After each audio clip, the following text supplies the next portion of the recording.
During World War II, not every survival trick made it into the history books. Some were so effective that soldiers were ordered to keep them secret, even from their own comrades. These were not secret weapons or high-tech gadgets. Instead, they were underground partisan hideouts so ingeniously concealed that not a single Axis patrol ever found them.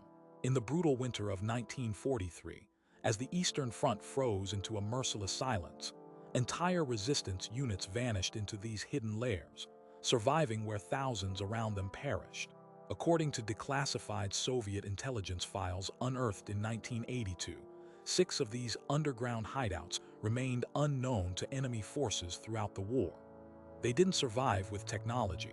They survived by turning the Earth itself into the ultimate shield.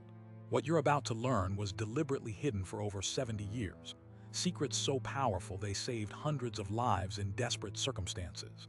And today, they continue to hold lessons that could save yours when everything else fails.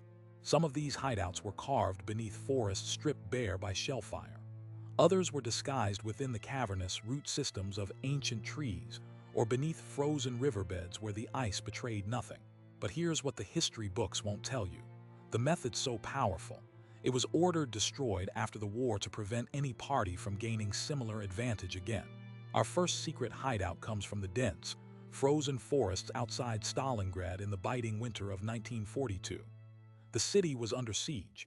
Temperatures plunged to -40 degrees Fahrenheit, and supply lines were severed for over 3 weeks.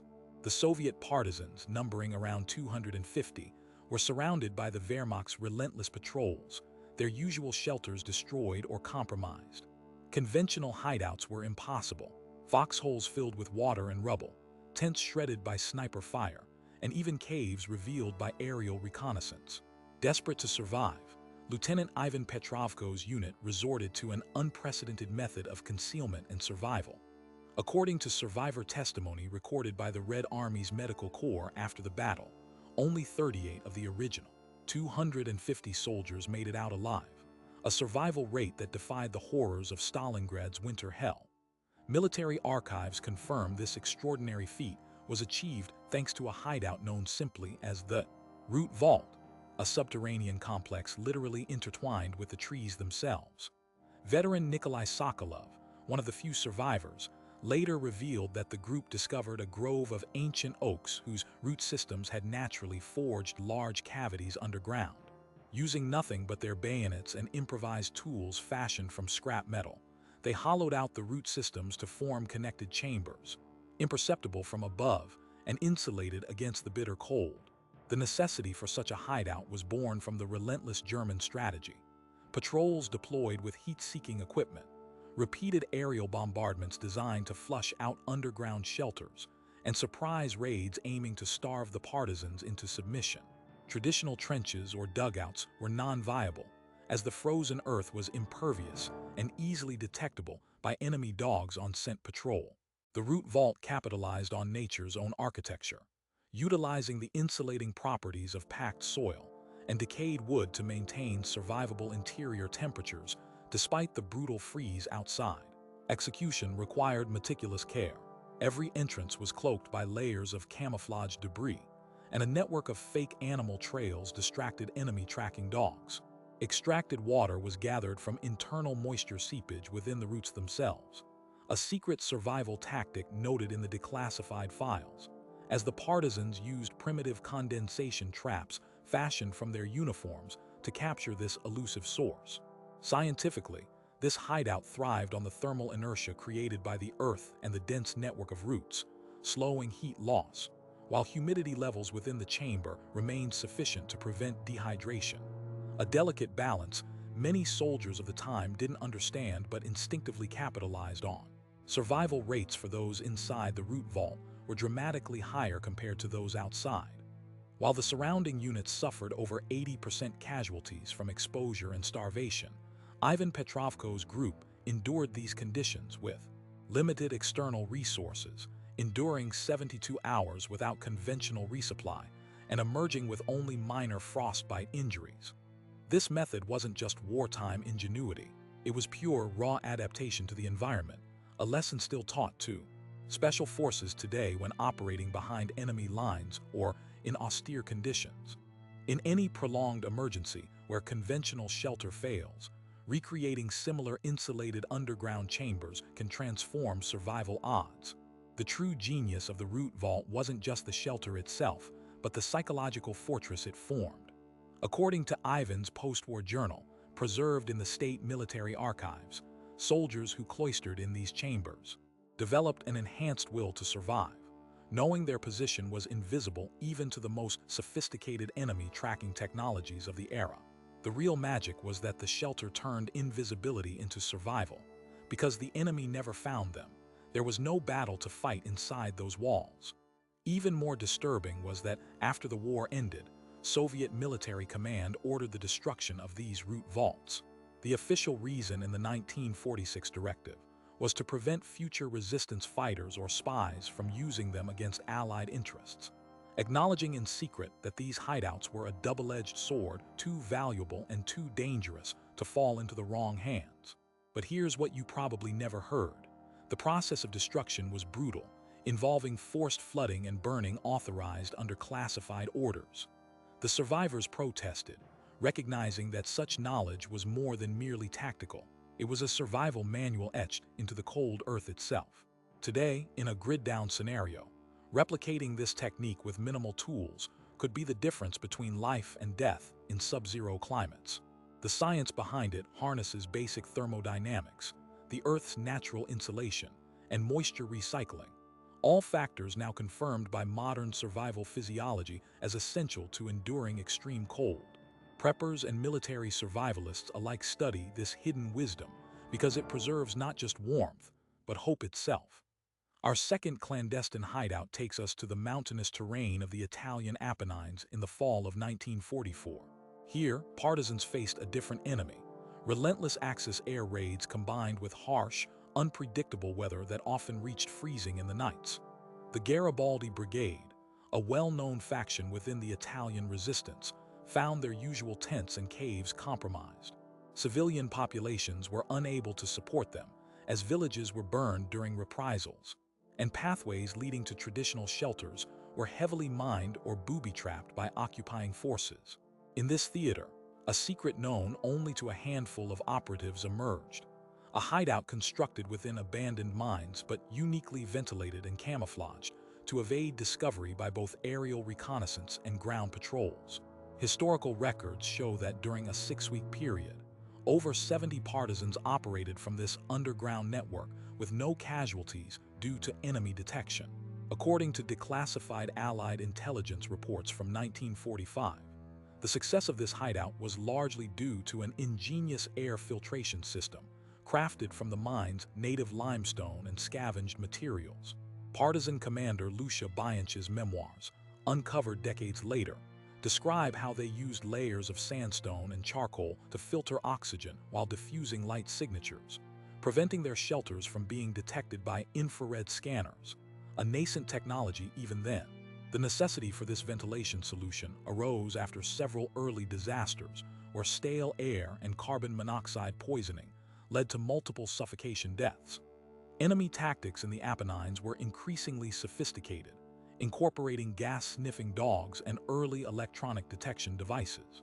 Smuggling fresh air into the mine using makeshift bellows and natural air currents became a life-or-death innovation. Execution was painstaking. Miners first expanded the shafts to create labyrinthine chambers that disrupted sound and airflow. Then they installed multiple inconspicuous vents disguised by thick brush and rock slides. This filtration method was so advanced, it predated many post-war innovations in underground ventilation used in mining and military bunkers. Survival rates for those in the mines were nearly 100% during a period when surface units suffered catastrophic losses from bombings and artillery strikes. Military Courier reports confirm that without this ventilation system, the Garibaldi partisans would have faced catastrophic asphyxiation apart from enemy engagement. What made this powerful wasn't just the physical hideout, but the continuous adaptation and maintenance under enemy pressure.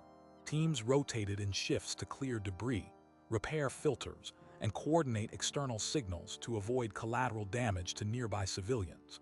Today, understanding natural ventilation principles and makeshift filtration can still prevent disasters in underground shelters or tunnels when engineering resources are unavailable. The science lies in adsorption and diffusion. Charcoal absorbs harmful gases, while porous limestone moderates airflow.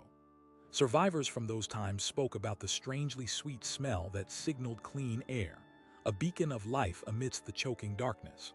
For any extended underground survival scenario today, replicating this setup offers a practical lesson borrowed directly from wartime necessity. But even more intriguing, the Italian partisan ventilation technique influenced post-war military bunker designs within NATO countries, remaining classified for decades and only declassified in the early 1980s. This little-known fact points to how sound survival innovations were carried forward quietly, shaping modern defense while the public remained unaware. Preppers today should know that the difference between those who survived the Apennine winter and those who didn't was as much about breathable air as it was about avoiding bullets. In any prolonged emergency where natural ventilation is compromised, this knowledge transcends its origins and remains a vital key to human endurance underground. Our third story takes a darker turn deep into the forests of Belarus during the summer of 1943. The partisan resistance here was infamous for their guerrilla warfare, but fought under the grim shadow of mass reprisals against civilian populations. The Nazi occupiers deployed specialized anti-partisan squads infamous for flushing out underground hideouts with flamethrowers and gas canisters. Conventional shelters were often compromised by informants or compromised supply lines, forcing the resistance leader, Colonel Alexei Morozov, to rely on an underground hideout so concealed and self-sufficient that not a single enemy ever found it. According to war crime tribunal records and survivor interviews conducted post-war, this hideout utilized ancient swamp peat bogs reinforced with timber and clay to create watertight chambers beneath the mire. Unlike typical dry caves, these watery underground shelters were nearly invisible from the surface and impossible to penetrate using conventional anti-infiltration methods. The death toll for those outside the hideout was devastating. Of the original 100 partisans in the region, only 11 remained after summer operations. But every member inside the peat hideout survived without a single casualty. But here's what made this technique so terrifyingly effective. By exploiting the natural acidic properties of peat, the partisans were able to preserve food and medical supplies underground, a primitive refrigeration unknown to the enemy. According to declassified intelligence intercepted from Wehrmacht communications, this method was feared enough to warrant special orders prohibiting further reconnaissance attempts. Execution required precise engineering. Layered wooden floors elevated above the saturated peat, airtight clay seals, and primitive drainage dug to divert excess water while maintaining stable humidity levels. The chemistry behind this survival method unknowingly harnessed anaerobic conditions to prevent bacterial growth and spoilage, an early form of cold storage hidden beneath the earth. This not only sustained fighters for over a month without resupply, but also maintained morale and physical health in a war zone where starvation was routine. Survival rates improved dramatically compared to those dependent on scarce food drops or perilous hunting outside. Today, in scenarios where refrigeration fails, mimicking these peat bog storage techniques could extend perishable supplies long enough to weather crises. Even more poignant is that after the war, Soviet scientists studied these peat hideouts but never formalized the method into standard military doctrine, fearing the knowledge might be exploited by adversaries during the emerging Cold War. The technique was quietly shelved, nearly forgotten except by a dying few veterans who held the secret in silence. This single trick saved dozens of lives in conditions where conventional methods failed utterly. For anyone facing extended isolation, understanding natural preservation using organic materials remains a powerful but overlooked tool. History nearly lost this method forever, buried beneath layers of mud and silence. What you're absorbing here is more than isolated wartime anecdote. It is an urgent archive of human resilience and adaptation, forged in the darkest crucibles of conflict. When the power grid disappears, when fuel runs out, when every modern convenience is stripped away, these underground partisan hideouts serve as masterclasses in survival. They show us that beneath the footprints of war's devastation lie secrets not just about hiding from the enemy, but about sustaining life against impossible odds. And so far, we've only just begun to scratch the surface. The next 3 hideouts reveal even more baffling innovations, including one accessed entirely through a hidden trapdoor beneath a civilian home that not only concealed fighters but their entire life support system, and another that ingeniously used underground springs combined with geothermal heat to create livable conditions during the harshest freezes. But those stories will have to wait for the next part, because understanding the stakes that surrounded these first 3 underground sanctuaries is crucial before we unveil the remaining secrets. Remember, every inch of this knowledge carries the weight of sacrifice and the hope for survival that transcended the worst war in human history. And if you think this can't happen again, history and science tell us otherwise. So stay with me as we continue uncovering the underground partisan hideouts that were never found, and how their whispered lessons can still echo in survival today. Our 4th clandestine hideout brings us to the outskirts of Warsaw in the spring of 1944, amid the simmering tensions that would erupt in the Warsaw Uprising just months later. The Polish Home Army faced brutal Gestapo crackdowns and systematic neighborhood purges designed to root out resistance fighters. Conventional basements and street-level hideouts offered little security as informants and collaborators penetrated even the tightest networks. It was under these desperate circumstances that a resistance cell led by Captain Mark Nowak constructed what came to be known only as the Shadow Nest, an entirely underground complex concealed beneath a seemingly ordinary urban apartment building. What made the Shadow Nest astonishing was not just its concealment, but its fully functional life support network capable of sustaining over 50 combatants for nearly 2 months without detection, a feat confirmed in post-war intelligence. Reports and survivor interviews archived in Polish Secret Service files, now declassified after 70 years.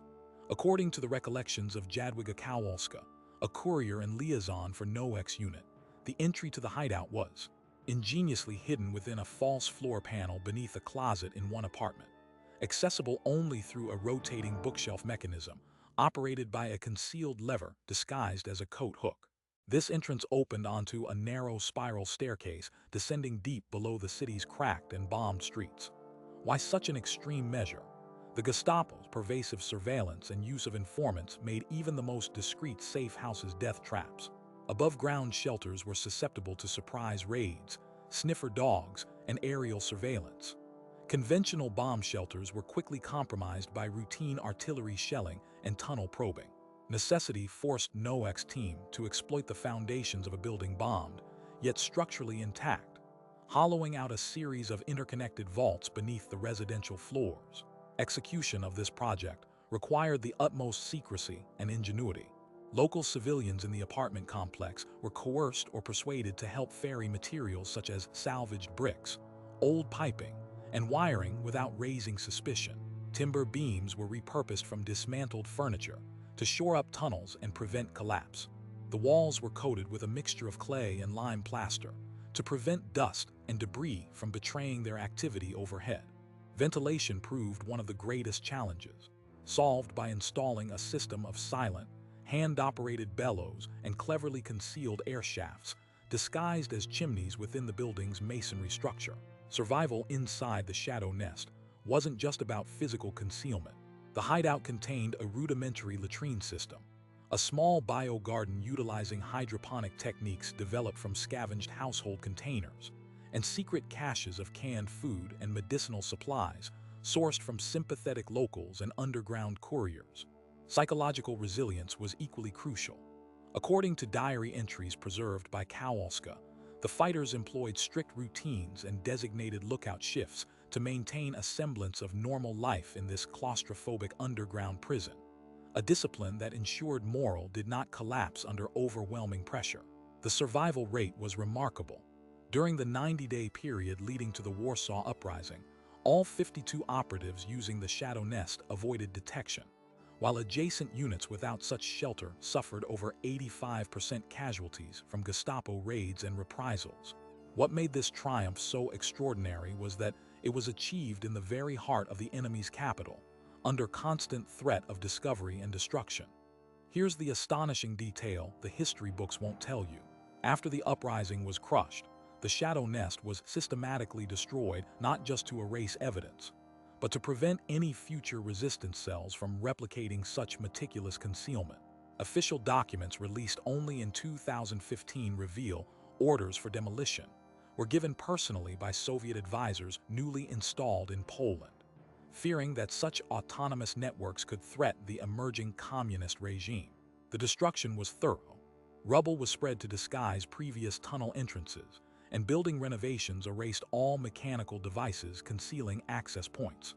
Those who survived from Noek's unit often spoke of the sinister silence left in the building's basement afterward, as if the very earth remembered the lives hidden beneath. For anyone facing urban combat or protracted siege today, the Shadow Nest stands as a masterclass in low-profile underground living, a reminder that survival depends not just on shelter, but on invisibility and endurance beneath enemy gaze.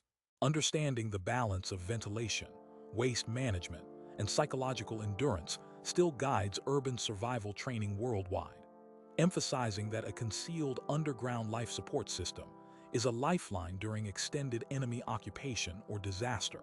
Now, turning to the fifth underground hideout, the scene shifts to the frozen northern reaches of Finland in late winter, 1943.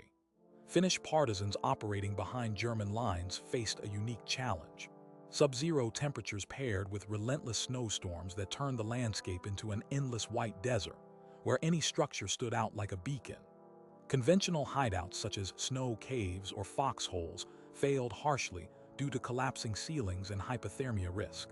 Enter Lieutenant Elina Korhonen and her unit of 28 soldiers, who devised the ingenious ice fortress, a hideout literally sculpted from frozen underground springs and layered ice formations beneath the forest floor.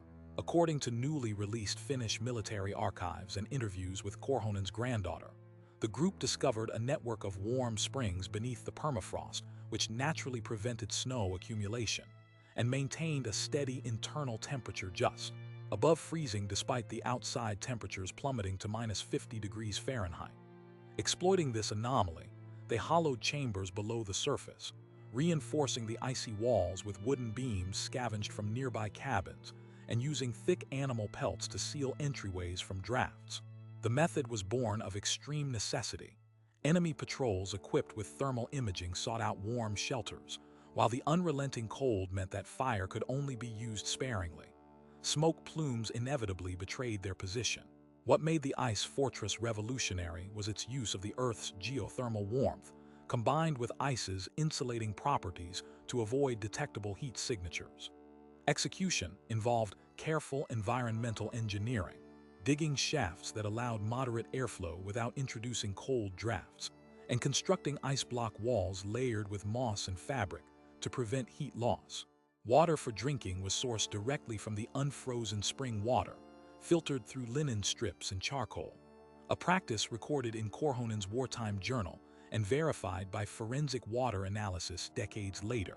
The natural humidity within the fortress prevented the internal air from drying out, reducing dehydration, a killer in cold environments.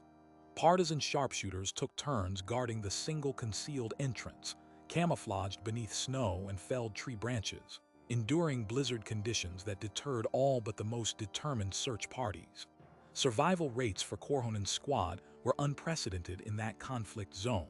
While nearby units lost over 60% of their men to cold exposure and enemy action, every member of the ice fortress emerged alive and operational after over 35 days beneath enemy control.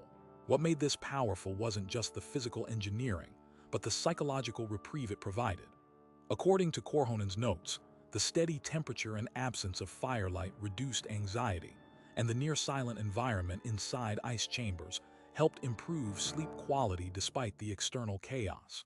The ice fortress was never breached, and enemy patrol reports dated from this time reveal an eerie absence of thermal signatures, baffling German reconnaissance efforts. Yet here's what the history books won't tell you. After the war, returning Finnish officials sealed these ice chambers and forbade their use, citing operational irregularity. Though many locals suspected the true reason was to prevent any underground partisan resurgence during the bleak Cold War era. Today, understanding geothermal heat sources combined with natural ice structures could play a pivotal role in survival strategies for extreme cold weather conditions where conventional heating is impossible or too risky. Preppers and cold weather survivalists study these undocumented tactics because they exploit natural thermal gradients and insulation far beyond traditional winter shelters. Finally, our sixth and most astonishing hideout was located far from battlefields or forests, in the heart of the Romanian Carpathians, during the autumn months of 1944. Here, partisans faced not only enemy troops but the mountainous terrain itself, where supply lines were non-existent, and the risk of exposure as deadly as enemy patrols. The resistance leader, Ionescu, conceptualized a hideout so innovative that it functioned as a completely self-sustaining underground habitat, relying on a unique combination of geothermal heat, natural water springs, and underground agriculture. According to a previously classified report discovered in the Romanian military archives in 2003, this hideout rested in a deep cavern beneath a remote shepherd's hut, accessible only through a camouflaged vertical shaft hidden beneath a trapdoor in the hut's cellar floor. What distinguished this sanctuary was its integration of ancient thermal vents feeding warm air and fresh mineral water into the chambers, creating an environment oddly reminiscent of a natural greenhouse inside the earth. This wasn't merely a shelter, but an early prototype of underground biospheres.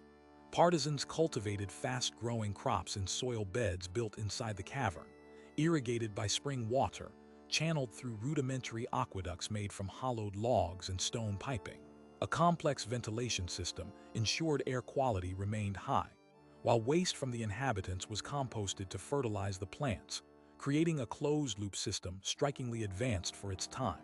The necessity for such sophistication arose from failed earlier attempts to survive in harsh external conditions, where frostbite and malnutrition decimated less prepared units. Enemy reconnaissance frequently bombed surface targets, making any above-ground camp a death sentence.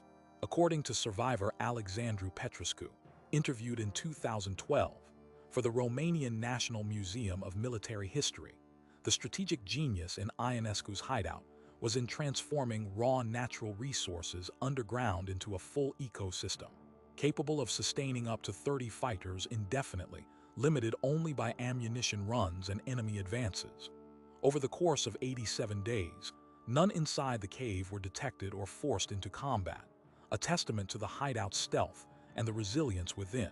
Scientific analysis conducted decades later confirmed the geothermal vents maintained internal temperatures of around 50 degrees Fahrenheit year-round, sufficient to prevent frost damage to crops and to moderate human comfort without the need for external heat sources. This living underground oasis was constantly maintained by rotating teams, and psychological effects included lowered stress due to fresh air and food stability, elements crucial when operating under constant existential threat. The execution of this hideout was painstaking, involving secret transportation of soil, seeds, and farming tools up treacherous mountain paths, all under threat of interception. Enemy patrol logs reviewed after the war note suspicious inactivity in the region, contrasting sharply with the devastation recorded just miles away. But here's what the clandestine archives won't reveal without warning. After the war, the Romanian communist regime dismantled the underground farm, fearing it symbolized autonomous resistance and self-sufficiency that clashed with state control policies. The entrance was blasted, and records of its existence purged from official accounts, relegating this marvel to folklore and secret memory. For modern survivalists, the Carpathian biosphere offers a poignant lesson in sustainability, underground agriculture, and energy harnessing that applies beyond warfare. Critical knowledge for any who envision life beneath the surface in prolonged crises or hostile environments. When the grid fails, when supplies run dry, replicating such systems could transform survival from mere endurance to thriving existence. What you've just absorbed is more than forgotten wartime ingenuity. It's a testament to human resilience when conventional options vanish. These 6 underground partisan hideouts, hidden beneath frozen forests, crumbling cities, swampy peat bogs, and icy springs, represent survival by stealth, science, and sheer willpower. They didn't survive with technology. They survived by turning the earth itself into a shield, by blending with nature's secrets, and by mastering the delicate balance between concealment and life support. Declassified documents reveal that these methods were considered so effective that soldiers were court-martialed simply for sharing details. The methods were too powerful, so they were hidden, destroyed, and erased from public record to maintain control in a fractured post-war world. Yet history nearly lost these lessons forever. Today, in any prolonged emergency where modern conveniences vanish, these underground survival secrets remain as relevant as ever. Preppers, survivalists, and military operatives alike draw from these forgotten techniques, emphasizing shelter insulation, natural ventilation, water sourcing, food preservation, and psychological endurance. But the most sobering truth is that behind these innovations lies the human cost. Countless lives lost to cold, starvation, and enemy fire, and countless more saved by these hidden sanctuaries. Remember, survival is not just about tools or weapons. It's about adapting to your environment, mastering nature's gifts, and sometimes living unseen beneath the surface. Preserving this knowledge is preserving the memory of those who faded underground without fanfare, those who survived not by strength alone, but by secret science and silent sacrifice. When the grid disappears, when all seems lost, look beneath your feet, because the earth may yet offer sanctuary if we remember how to listen.